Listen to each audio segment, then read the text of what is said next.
नमस्कार साथीहरू, स्वागत छ तपाईँहरूलाई एनबिगन युट्युब च्यानलमा। साथीहरू, के तपाईँ कुनै पनि एपको नाम र आइकन चेन्ज गर्न चाहनुहुन्छ आफ्नो फोन रुट नगरिकन?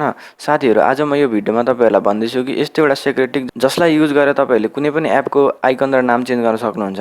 साथीहरू, टाइम वेस्ट नगरिकन भिडियोलाई सुरु गर्छु म।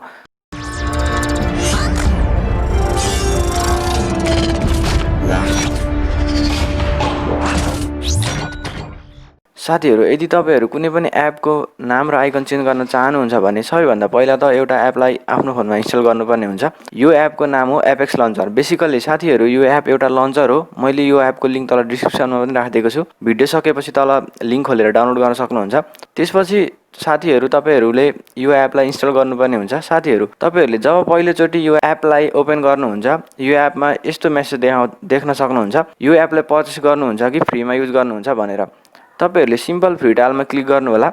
त्यसपछि सिम्पल स्किपको बटनमा क्लिक गर्नु होला। त्यसपछि मात्र गर्न सक्नुहुन्छ। कतिजनाले भन्नु होला मैले यो एपलाई युज गर्न सकिनँ, पर्चेस गर्नुपर्छ भन्नुहुन्छ भने एप ओपन गर्दै फ्री ट्रायलको युज गर्नु होला, पर्चेस नगर्नु होला। त्यसपछि तपाईँहरूको स्क्रिनमा यस्तो खालको इन्टरफेस आउँछ। त्यसपछि सिम्पल तपाईँहरूले सबै एप भएको ठाउँमा जानु होला। तपाईँहरूको फोनमा जति पनि एप छ सबै तपाईँहरूले देख्न सक्नुहुन्छ। त्यसपछि तपाईँहरूले जुन एपको नेम र आइकन चेन्ज गर्न चाहनुहुन्छ सिम्पल त्यो एपलाई चुज गर्नु होला। एप चुज गरिसकेपछि तपाईँहरूले त्यो एपलाई होम स्क्रिनमा एड गर्नुपर्ने हुन्छ। साथीहरू, म वाट्सएपलाई होल्ड गर्छु र होम स्क्रिनमा लैजान्छु। साथीहरू, तपाईँहरूले हेर्न सक्नुहुन्छ मैले यो एपलाई होम स्क्रिनमा ल्याएको छु। अब म यो एपको नेम र आइकन चेन्ज गर्नलाई के गर्छु भने सिम्पल एपलाई लङ प्रेस गरिराख्छु। जब मैले लङ प्रेस गर्छु त्यसपछि यस्तो अप्सन देख्न सक्नुहुन्छ साइडमा। त्यसपछि सिम्पल एडिटमा क्लिक गर्नु होला। एडिटको बटनमा क्लिक गरिसकेपछि तपाईँहरूले जुन नेम राख्न चाहनुहुन्छ या राख्न सक्नुहुन्छ। फर इक्जाम्पल म क्लक राखिदिन्छु। क्लक लेखिसकेपछि सिम्पल तपाईँहरूले चेन्ज आइकनमा क्लिक गर्नु होला।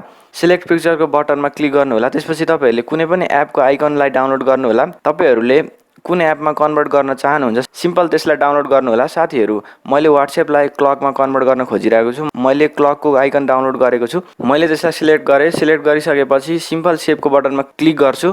त्यसपछि यहाँ देख्न सक्नुहुन्छ मेरो वाट्सएप चेन्ज भएर क्लक भएको छ। वाट्सएपको नाम पनि चेन्ज भयो अनि आइकन पनि चेन्ज भएको छ। यदि कसैले तपाईँको फोन हेर्दैछ भने उसले सोध्छ कि यो क्लक हो भनेर, तर साथीहरू उसलाई थाहा हुँदैन कि यो वाट्सएप हो भनेर। साथीहरू, सिम्पल म यसलाई ओपन गर्छु। तपाईँहरूले देख्न सक्नुहुन्छ कि मेरो वाट्सएप ओपन भएको छ। यसरी नै साथीहरू, तपाईँहरूले कुनै पनि एपको नाम र आइकन चेन्ज गर्न सक्नुहुन्छ, त्यसलाई हाइड गर्न सक्नुहुन्छ अनि आफ्नो डेटालाई सिक्योर गर्न सक्नुहुन्छ। आई होप तपाईँहरूलाई यो भिडियो मन पर्यो होला। तपाईँहरूलाई यो सिक्रेट ट्रिक मन पर्यो होला।